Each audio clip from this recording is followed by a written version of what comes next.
Sebuah ledakan dahsyat terjadi di sebuah bangunan tempat tinggal 5 lantai di pemukiman Timovskoye di Sakhalin, Rusia, sekitar pukul 5.30 waktu setempat. Rekamannya ramai beredar di media sosial Telegram pada Sabtu 19 November 2022. Diketahui ledakan itu terjadi diduga akibat ledakan gas yang tak terduga. Gubernur kawasan itu Valery Limarenko di saluran Telegramnya mengatakan, saat ini korban telah bertambah menjadi 3 orang. Menurut informasi awal, jenazah 3 warga yang meninggal ditarik dari puing-puing bangunan di Timovskoye, tulisnya. Dilansir dari kantor berita TASS, sebelumnya sumber darurat mengatakan bahwa 2 orang tewas dan 9 orang terluka. Menurut informasi awal, sebuah tabung gas meledak di salah satu apartemen yang menyebabkan lantai 1 hingga 5 runtuh.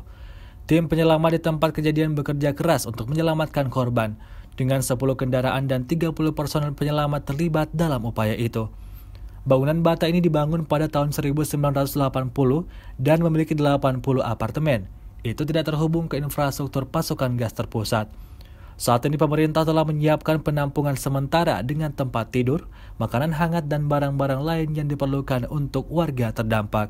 В районах населенных пунктов Шевченково и Купянск Харьковской области и Димитрово Запорожской области, а также 83 артиллерийских подразделения на огневых позициях, живая сила и военная техника в 172 районах воздушного, морского и наземного базирования по объектам военного управления, оборонно-промышленного комплекса Украины и связанной с ним топливо-энергетической инфраструктуры. Пункт управления Вооруженных сил Украины в районе населенного пункта Наднепрянская и узел связи Вооруженных сил Украины в районе населенного пункта Чернобаевка Херсонской области, а также 74 артиллерийских подразделения на огневых позициях, живая сила и военная техника в 166 районах.